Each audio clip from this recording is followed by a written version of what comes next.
बाबा हो बलेश्वर जी के महिमा महान हो, जोड़िया बनौले रहे बतिया लमान हो, बाबा हो बलेश्वर जी के महिमा महान हो, जोड़िया बनौले रहे बतिया लमान हो। दूर करी है बाबा परेशानिया हो, आई बन जनुआ के संगिया हो, संगिया हो, चढ़ावा पानी गंगा जल पनिया हो। आई बन जनुआ के संगिया हो, चढ़ावा पानी गंगा जल पनिया हो। प्रेम से बोलिए बाबा बलेश्वर नाथ की जय।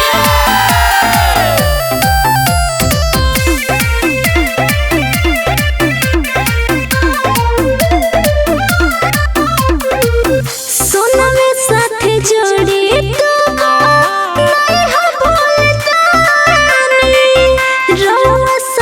जैसे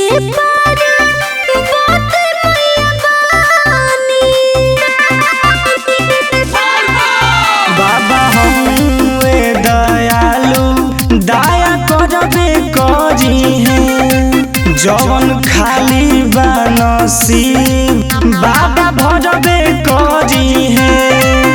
दुख सुन ली कहे दिल जनिया हो,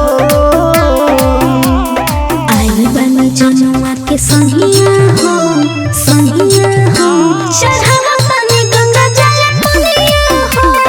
आई बन जनुआ के संगिया हो, चढ़ावा पानी गंगा जल पनिया हो।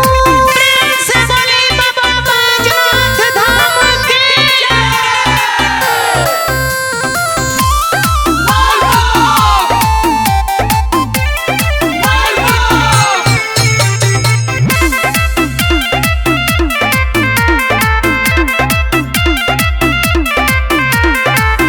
देहिया हदु गो बाके जनमा होए कहो, हरदम साथे रहस बबुआ अभिषेक हो।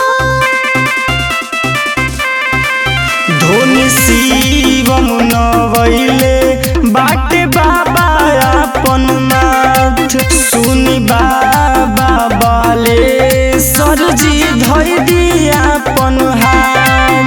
फल गांजा ले आइल बिया भंगिया हो,